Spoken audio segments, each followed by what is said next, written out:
Hello and welcome back to another video today here again on Forza Horizon 5 to test out another brand new car pass car. Now a few days later than usual on this one, wasn't able to record with it on Thursday, but yeah, this week's car pass car is well, not really car, it's a massive truck in the form of the Toyota Tundra, and well, the festival playlist car is also, well, a big Toyota, which I will be checking out same time tomorrow.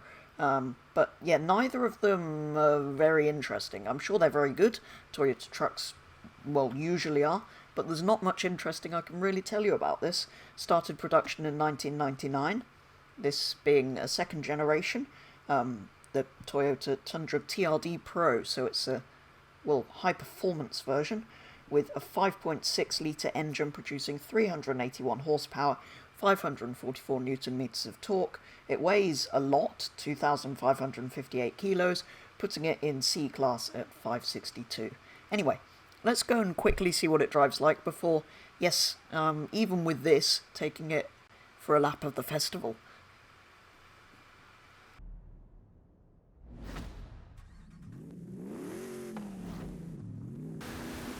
So, off we go in the Toyota Tundra, which has got it written in massive letters, names and things everywhere in case you forget what you're driving. But yeah, massive great thing, and well, you'd think it's kind of, well, it is Japanese, it's a Toyota, but similarly to the truck I'm going to be testing out tomorrow, these are both actually built in Texas, so it's a big American truck basically. So yeah, it kind of, well, it just doesn't handle, it's just kind of big and slow, and what happens if we throw it off a thing?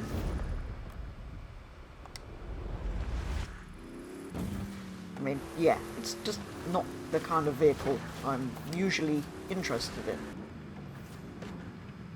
As for the interior, it has one. It's pretty nondescript, there's sort of tyre tread style rev counters and speedometers, which are kind of interesting. But yeah, it's just like a massive plastic dashboard.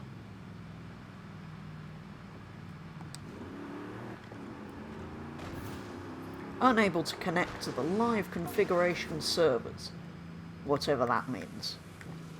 Well, anyway, it's designed for more this sort of thing than driving on roads, I'm sure, but yeah, there's not really much else I can tell you about this, so shall we do what, well, the only sensible thing to do is with a massive Toyota truck, and that's to, well, take it to a track and lap it round there, as we've been unable to connect to live configuration servers once again. So, as with any new vehicle, the Tundra was given 5 laps around the festival to see what the best time I could put in was. Now, the nearest thing in PI to this, I think, is actually the Buick Regal that I took around before the Mustang last week as a benchmark time, and that set a 122.683. That's, in fact, 2 PI points higher than the Tundra, although the Mustang sits below that, and is only 526 PI, so that's actually quite a chunk below this, and that set a 124.4. So it'll be interesting to see how the Tundra compares to those, being a massive truck rather than a, well, Mustang or muscle car. Now, admittedly it was slow, but not as much as I kind of thought it would be based on, well, what I thought driving it out on the road. It was actually reasonably good, and in the corners, despite its weight, the sort of all-wheel drive meant you could pull yourself out of the corners quite well.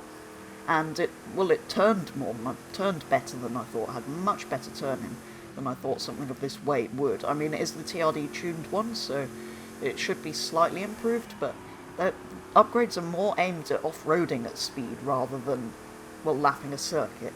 But anyway, it wasn't actually too bad to drive, everything considered, as we round the final corner, and it takes a little bit of time to get to the line and something like this, cross the finish line.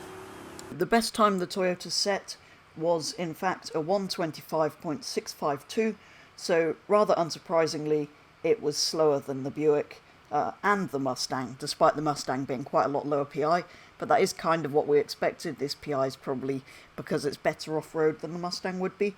I mean, you would kind of expect a Mustang, even as terrible as that one, to be faster than this around a track. So it sits below those two, but ahead of the MG MG3 and Mercury Cyclone, so it's faster than a small, almost hot hatchback, but slower than a Mustang. But anyway, let's go and see if there's any interesting upgrades and customization before building it to either the top of C or B class and seeing how it performs after that.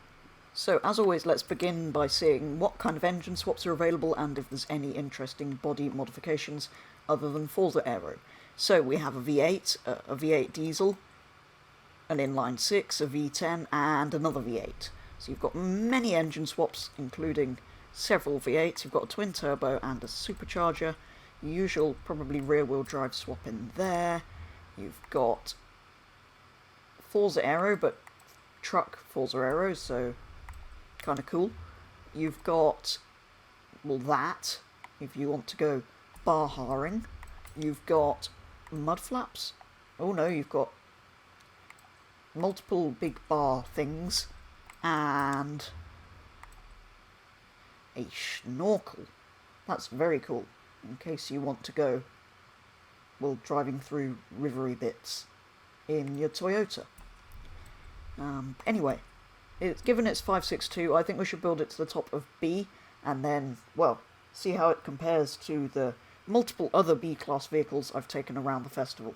So, interestingly, with this truck, I discovered, well, some things didn't have many options. There was no suspension options you could put on. You could only put one type of tyre compound on, which appeared to be pretty much the same as the ones it already had. But anyway, it's up to 517 horsepower, down to 1930 kilos. Let's see how it compares to the other B-class vehicles that have gone round. So, as with the stock version of the truck, I've given it another 5 laps to see what the best time I can set is.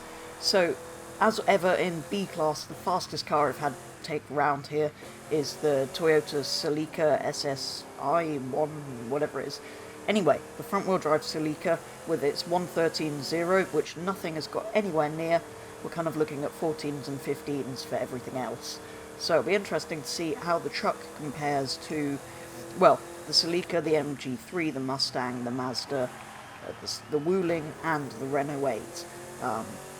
Quite a number of B-class cars I've taken around recently, mostly because I didn't have any C-class cars on the leaderboard, so I kept building things up to B, whether they started in C or B. Anyway, it will be interesting to see how the truck handles. It did struggle a little bit, given that we couldn't put race suspension or anything on it, or some good tyres. Surprisingly, it seemed to suffer from oversteer, particularly through the final corner, which I found a little bit odd. The turning wasn't too bad with all of that grip, but yeah, it did slide, which I found quite odd when it's all-wheel drive with tyres that fat. But anyway, it didn't do too badly as we round the final corner and bash the wall again, which I did every time through that, and across the line.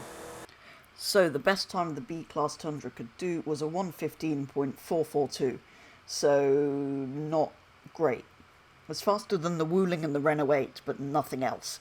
So really didn't do very well, but that is kind of to be expected from a massive truck, although in Forza sometimes strange things like this can be fast for, well, reasons. But anyway, it didn't do too well at that, and for me, I don't find it a particularly interesting vehicle.